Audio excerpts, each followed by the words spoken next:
3절에 설교를 하고 있던 베드로와 요한을 붙들었죠.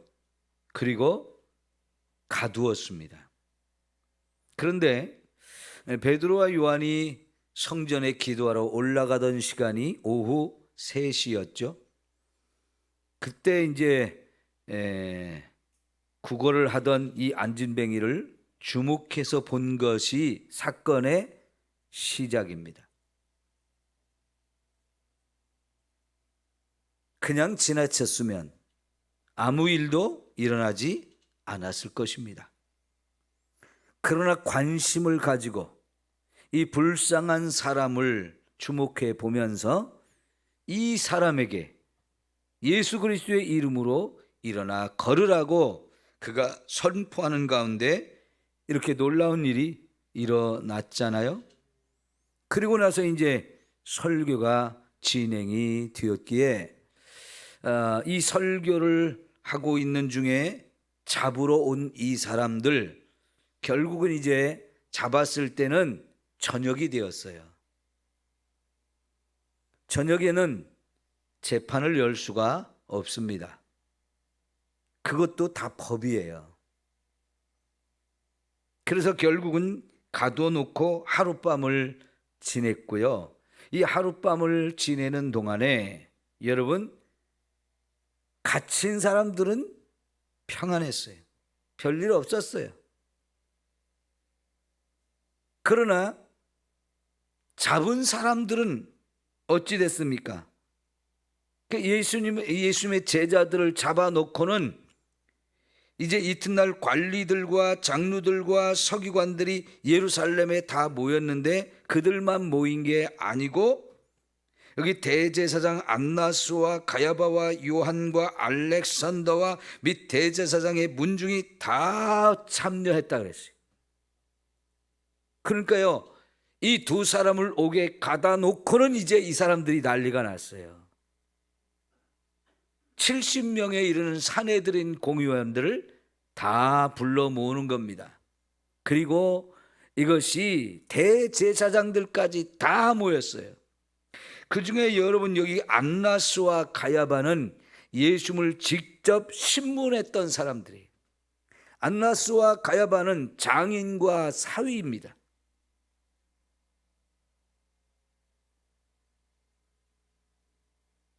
그런데 이 대제사장들이 여러 명이 나오잖아요.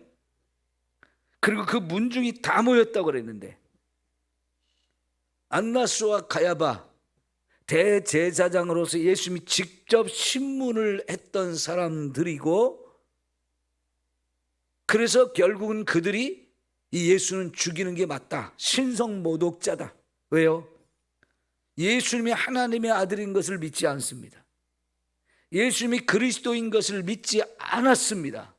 그래서 결국은 이 사람들이 예수님을 죽이는 데 주동자이고 가장 앞장선 사람들이고요. 이 사람들이 결국은 예수님을 빌립에게, 총독 빌라도에게 넘겨주었고요. 헤롯에게 가서도 또 고소하고요.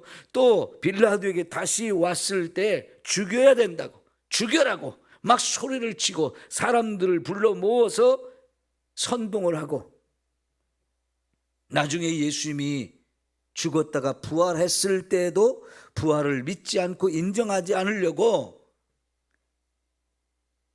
무덤을 지키던 병사들에게 돈을 주어서 예수님의 제자들이 시신을 훔쳐갔다라고 거짓말을 퍼뜨리는 사람들이 됩니다. 여러분, 그러니 여러분, 이거는 제일 심각한 상황에 빠진 거잖아요.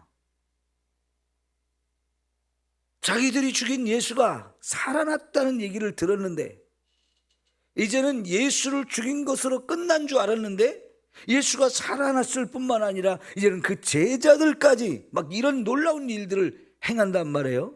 그러니까 자기들이 제일 큰일이 난 거예요. 사람이 말이죠, 잘못을 한번 해놓으면 그게 잘못이라는 게 드러났을 때, 내가 잘못했습니다, 죄송합니다, 나 좀 용서해 주세요, 내가 정말 잘못했습니다 하면서 그 잘못한 것을 회개하고 용서해달라고 이렇게 하면 금방 끝날 수 있는 일이거든요. 그런데 여러분, 그 잘못한 것을 잘못 안 했다고 덮기 위해서는 10번, 20번 계속해서 또 거짓말을 하고 또 거짓말을 해야 된다는 거죠. 이들은요, 자기들이 잘못한 것을 지금 덮기를 원하고 있어요. 어떻게 해서든지 이것을 덮어야 된다고 생각을 하는 겁니다. 그러니까 죄가 없는 사람들을 잡아다가 옥에 가두고 그리고 불러놓고 다 모여가지고 신문을 해요. 지금 이 사람들은 유대의 최고의 권력을 가진 사람들입니다. 예나 지금이나 여러분, 권력을 가진 사람들도 얼마든지 잘못할 수 있고 실수할 수 있는데 그들은 사람들 앞에 보일 때 자기들은 잘못이 하나도 없어야 된다고 생각을 하고요. 그런 권력을 가진 사람들이 뭔가 잘못한 것이 드러나면 그거는 절대로 그게 인정하지 않으려고 하는 속성이 있어서 어쨌든 그 권력의 힘을 이용해서 다 덮으려고 하죠. 그 권력의 힘을 이용해서. 그러나 여러분, 이들이 범한 죄는 하나님의 아들을 죽인 죄예요. 자기들을 구원하러 오신 메시아를 인정하지 않고 어떻게 해서든지 죽여서라도 자기들의 이 자리와 이 권력과 부귀영화를 절대로 놓치지 않고 빼앗기지 않으려고 계속해서 그걸 잡고 있으려고 하는 이 큰 욕심이 있다 보니까 이런 엄청난 죄를 저질러 놓고도 뻔뻔하고요, 막무가내가 되어지는 거예요.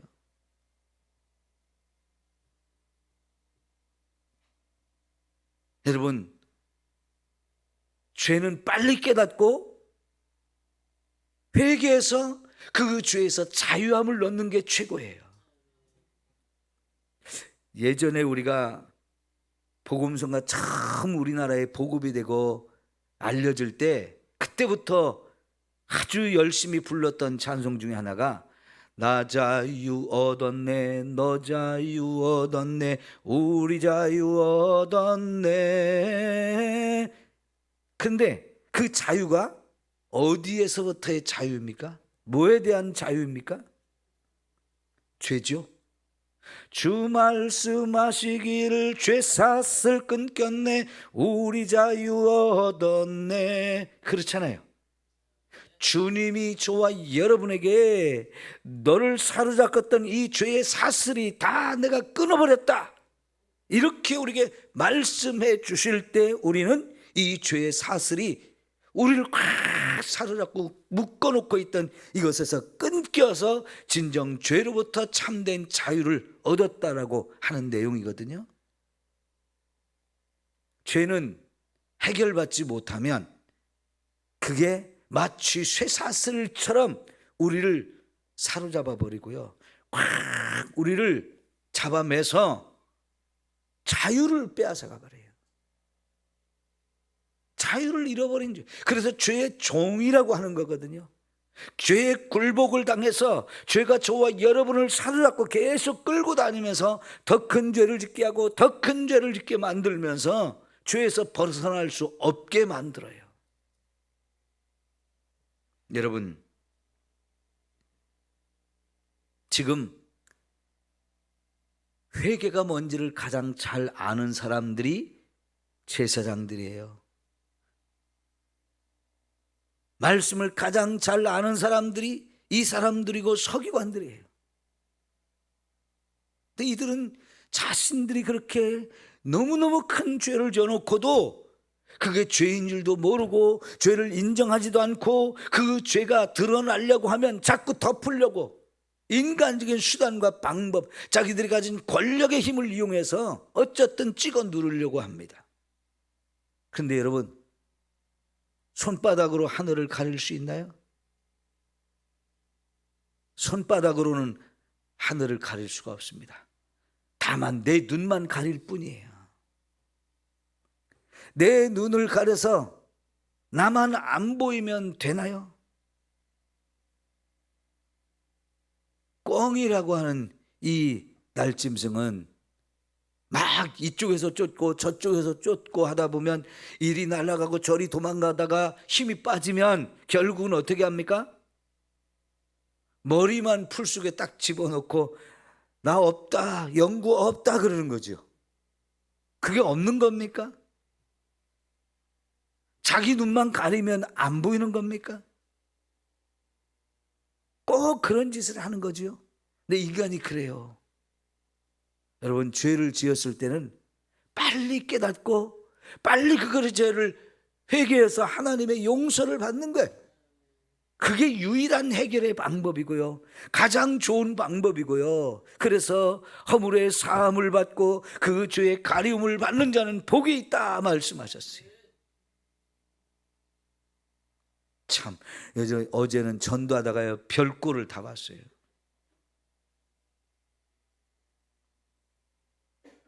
전도하는데요, 어떤 나이를 좀 드신 아저씨하고 여자가 손을 잡고 걸어가는데 보니까요, 여자가 벌거벗었어요. 에? 완전히 하나도 걸치지 않고 다 벌거벗었는데 다행스러운 거는 앞치마를 했어요. 벌거벗은 모습에 앞치마를 하고, 그런 그 백주 대낮에 어떤 아저씨랑 손을 잡고 걸어가요. 이야, 진짜 별꼴을 다 봤어요. 하다 이상한 짓을 다 돼요. 지금 세상이 그렇게 가고 있어요. 앞치마를 가지고 가렸다고 그게 가려진 겁니까? 아, 참말로 이런 세상입니다. 이런 세상. 죄는요, 아담과 하와가 지어놓고 하나님이 찾아오기 전에 어때요? 큰일 났다, 우리 부끄럽다, 서로 볼 수가 없어서 서로 각자가 숲속으로 뛰어들어갔고, 그리고 나무 숲속에 숨어서 누가 나 보는 사람이 없는가, 이러다가 도저히 안 되겠다 싶어가지고 나뭇잎 잘라서 자신의 몸에 부끄러운 부분들을 가리는데요, 그게 얼마나 갑니까? 결국은 하나님 앞에 우리가 또 서야 되는 존재인데요, 다른 사람 앞에 서야 되는 존재인데, 아무리 숨어도 부끄러움을 느끼는 이 죄책감은 어쩔 수가 없는 거잖아요. 이 죄책감이라는 게 내 마음속에 사로잡히면요, 견딜 수가 없어요. 결국은 그 문제가 어떻게 해결됩니까? 하나님께서 짐승을 잡아 죽이면서 그 껍질을 벗겨서 그 가죽으로 옷을 지어 입힐 때 해결이 됐어요. 하나님이 해결해 주지 않으면 죄는 해결할 수가 없습니다.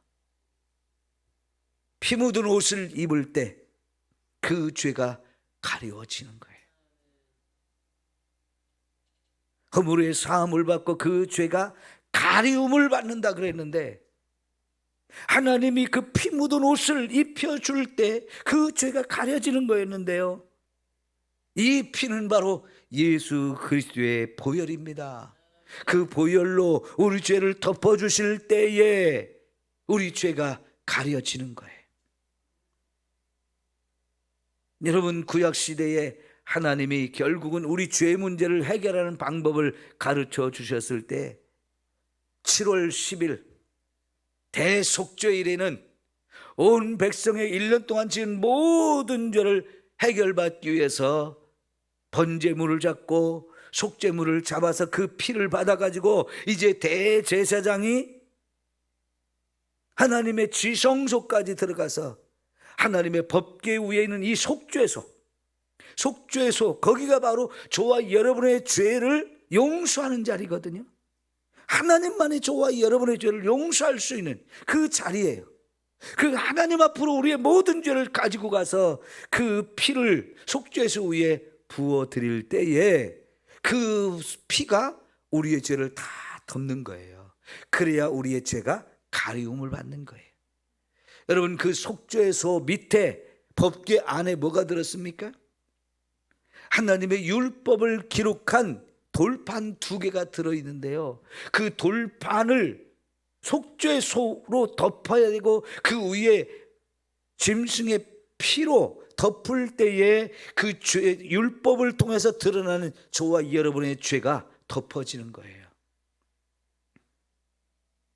우리가 하나님 앞에 설 때 우리 죄가 드러나는 것은요, 그 말씀이 저와 여러분의 죄를 고발하는 거예요. 살인하지 말라, 가늠하지 말라, 도둑질하지 말라, 거짓 증언하지 말라, 내 이웃의 것을 탐내지 말라, 이런 것들이 말씀으로 우리에게 선포되어질 때 살인도 했네, 간음도 했네, 거짓말도 했네, 도둑질도 했네, 이웃의 것을 자꾸 탐냈네, 이런 죄들이 이제 하나씩 하나씩 드러나는 거거든요. 그래서 율법으로는 우리의 죄를 고발하게 돼 있어요. 내가 그 앞에 말씀대로 살지 못한 것이 다 드러나는 거예요. 근데 그것을 예수님의 보혈로 싹 덮을 때에 그 죄가 가려지는 거예요. 근데 그 의식을 할 수 있는 사람, 대제사장 한 사람밖에 없거든요. 근데 그 대제사장이 예수님을 죽였어요. 대제사장은 모든 백성을 대표하는 사람인데, 이 대제사장이 예수님을 죽이는데 앞장섰으면 이스라엘 백성 전체가 그 죄를 범한 거예요. 그러니 여러분, 이 죄가 얼마나 큰 것입니까? 근데 그들의 죄가 드러나게 생겼는데 이들이 큰일 났죠. 불똥이 떨어진 거죠. 그래서 이 죄 문제를 덮으려고 결국은 이들을 잡아놨다가 날이 밝자마자 다 모여가지고 이 2사람 불러놓고 재판을 하는 거예요. 여러분, 7절 보니까 사도들을 가운데에 세우고 묻되 너희가 무슨 권세와 누구의 이름으로 이 일을 행하였느냐. 이 일이 2가지라고 그랬죠. 하나는 그 병든 자를 고친 것, 또 하나는 허락도 받지 않고 성전에서 설교한 것. 여러분, 그 성전에 설교할 수 있는 권한은 성전 맡은 자가 허락하지 않으면 할 수가 없는 거예요. 그런데 누구한테 허락해 주겠어요? 자기들과 생각이 같고 자기들과 한편인 사람들 외에는 허락할 수가 없는 거지요. 근데 여러분, 예수님을 따르는 예수님의 제자들한테 그걸 허락하겠습니까? 허락해달라고 해도 허락할 수가 없는 건데 허락도 안 받고 설교를 했다는 거지요. 그런데 그 내용이 너희가 죽인 예수가 살아났고 그 예수의 이름으로 이 병든 자를 지금 고쳤다라고 하는 거거든요. 그러니 여러분, 우리가 죽인 자를 살아났다고 말하니까 그들한테 불똥이 떨어진 거잖아요. 불똥이 발등에 떨어진 거예요. 야, 여러분, 그런데 8절 보니까 베드로가 성령이 충만하여서 그들에게 말했다는 거예요. 여러분, 저도 항상 이것을 하나님께 기도해요. 하나님, 제게 성령의 충만함을 주시고 제가 하나님의 말씀을 선포할 때마다 이 성령의 충만한 가운데서 말씀을 선포하게 하옵소서. 이게 제가 평생의 소원인데 아직도 저는 너무 부족해요. 아직도 저는 너무나 모자라요. 성령이 충만해서 성령이 주시는 말씀을 선포하는 자가 되어야 이런 기적이 일어나고 듣는 사람들의 마음에 감동을 주고 깨닫게 하고 그들을 변화시켜서 구원받게 하는 일이 일어나는데, 설교자로서 저는 정말로 부끄러운 사람입니다. 저를 위해서 더 많이 기도해 주세요. 제가 성령 충만할 수 있도록, 항상 성령 충만할 수 있도록. 여러분, 최고의 권력자들이 다 모인 자리에 딱 거기에 불려가서 세워진다는 거, 그들에게 사로잡혀서 옥에 갇힌다는 것, 그들 앞에서 재판을 받는다는 것은요, 어떤 사람이라도 다 두려워 떨 수밖에 없어요. 그런데 이제 이 두 사도에게는 성령이 충만하니까 두려움이 하나도 없어요. 거침없이 말합니다. 왜요? 하나님이 담대하게 하시니까요. 하나님이 그 입술에 할 말을 넣어주시니까요. 그래서 지금 담대하게 외칩니다. 백성의 관리들과 장로들아. 평소에 어떻게 이런 말을 함부로 할 수 있었겠어요? 9절에 보니까 만일 병자에게 행한 착한 일에 대하여 이 사람이 어떻게 구원받았느냐고 오늘 우리에게 질문한다면, 여러분, 베드로와 요한을 사로잡은 사람들은 이 일이라고 말하는데, 이제 베드로는 그 일은 착한 일이었다고요. 그 일은 그가 구원받은 일이었다고 이렇게 선포합니다. 그냥 이 일이 아니에요. 보통 일이 아닙니다. 너무너무 좋은 일을 한 거잖아요. 가장 아름다운 일을 한 거잖아요. 그 사람의 인생이 완전히 변화되고 그 사람이 치유받고 그 사람을 하나님이 구원해 주시는 사건이 되었단 말이죠. 이거는 누가 봐도 이렇게 놀라운 일인데 그 일 자체를 무시해버리고 그 일이 마치 없는 것처럼 만들려고 하는 사람들에는 이게 하찮은 일이고 해서는 안 되는 일처럼 보이죠. 그러나 이보다 귀하고 아름다운 일이 없는 거예요. 이보다 엄청난 일이 없는 거예요. 지옥에 갈 사람이 구원을 받아서 천국 갈 사람으로 완전히 새로워진 건데요. 이제는 더 이상 안진뱅이로 살지 않아도 되고요, 구걸하지 않아도 되는 인생입니다. 성전에 들어올 수 없었던 사람이 이제 마음껏 성전에 들어가서 하나님을 찬양할 수 있게 되었어요. 얼마나 엄청난 일이 벌어진 겁니까? 누가 했냐고요? 너희와 모든 이스라엘 백성은 알라, 너희가 십자가에 못 박고 하나님이 죽은 자 가운데 살리신 나사렛 예수 그리스도의 이름으로 이 사람이 건강하게 되어 너희 앞에 섰다, 이렇게 말합니다. 너희가 죽인 예수는 살아났고 그 예수를 살리신 분은 하나님이라는 거죠. 너희가 믿는 그 하나님, 너희를 제사장으로 세워주고 너희를 서기관으로 또 장로들로 세워준 그 하나님이 직접 죽은 자를 살리셨는데 이거를 어떻게 계속 덮으려고 하고 부인하고 아니라고 거짓말을 하려고 하느냐는 거지요. 거침없이 담대하게 이렇게 말하지 않습니까? 너희가 나사렛 예수라고 그렇게 무시하고 촌놈이라고, 이 예루살렘에 살고는 우리 정도 돼야 그런 일을 할 수 있지. 뭐 나사렛 촌놈이 뭐 자꾸 까부냐고 건방지게 하면서 무시했던 그 예수가 그리스도라고 선포하는 거예요. 하나님이 우리에게 약속했던, 우리에게 보내주시겠다고 약속했던 그 메시아 그리스도가 예수님이라고 담대하게 선포하는 거죠. 이것을 좀 똑똑히 알라고 하는 거지. 여러분, 요한복음 17장 3절에 뭐라고 말했어요? 영생은 유일하신 참 하나님과 그의 보내신 자 그 아들 예수 그리스도를 아는 것이라고 그랬어요. 여러분, 예수를 아는 게 구원이에요.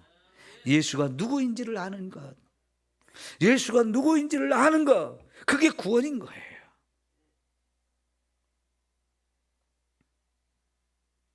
이 구원의 은혜가 오늘 저와 여러분에게 임했잖아요. 얼마나 감사한 일입니까? 우리가 잘나서 하나님이 구원해 준 거 아니고요, 똑똑해서 구원해 준 거 아니고요, 돈이 많아서 우리가 구원받은 게 아니에요.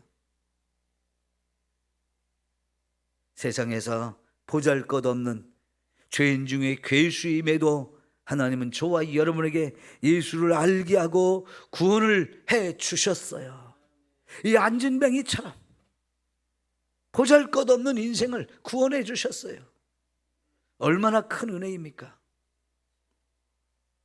이 예수는 너희 건축자들이 버린 돌이다 말이에요.